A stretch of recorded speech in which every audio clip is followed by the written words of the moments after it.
السلام علیکم ورحمۃ اللہ وبرکاتہ۔ ناظرین، استقبال ہے آپ کا ہمارے یوٹیوب چینل حمد ٹی وی دیوبند پر۔ ناظرین کرام، اس وقت کی بڑی افسوسناک خبر آپ کے ساتھ شیئر کر رہے ہیں۔ جی ہاں ناظرین، بہت ہی دلخراش حادثہ پیش آیا ہے ایک مدرسے میں۔ بتلا دیں آپ کو کہ سکندرآباد کے ایک مدرسے کے 6 طلباء اور ایک استاد تالاب میں ڈوبنے سے جاں بحق ہو گئے۔ اطلاعات کے مطابق حادثے کے بعد تمام طلباء اور استاد کی لاشوں کو تالاب سے باہر نکالا گیا۔ حادثے میں جاں بحق تمام طلباء کا تعلق حیدرآباد کے عنبرپیٹ سے تھا۔ عنبرپیٹ میں واقع ایک مدرسے کے طلباء سیر و تفریح کے لیے تالاب گئے تھے کہ یہ سانحہ اور یہ حادثہ پیش آ گیا۔ ناظرین، بتلاتے چلیں آپ کو کہ 6 طلباء کو بچانے کی کوشش میں ایک استاد بھی جاں بحق ہو گئے۔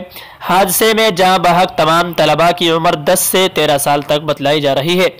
ناظرین، بتلاتے چلیں آپ کو کہ اطلاع ملنے پر پولیس موقع پر پہنچی۔ اس معاملے میں ایک مقدمہ درج کر لیا گیا ہے اور تحقیقات شروع کر دی گئی ہے۔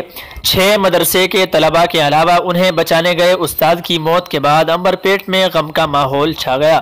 ناظرین کرام، آپ کی اس خبر کے متعلق کیا رائے ہے؟ کمنٹ کر کے ضرور بتلائیے گا اور دعا فرمائیں اللہ تعالیٰ ان تمام طلباء کو اور ان استاد کو اللہ تعالیٰ جنت الفردوس میں جگہ عطا فرمائے اور ان کی قبر کو نور سے منور فرمائے، ان کے درجات بلند فرمائے اور تمام مرحومین کے گھر والوں کو صبر جمیل عطا فرمائے اور ان کے درجات بلند فرمائے۔ ناظرین کرام، دعا یا جملہ ضرور لکھیے گا۔ السلام علیکم ورحمۃ اللہ وبرکاتہ۔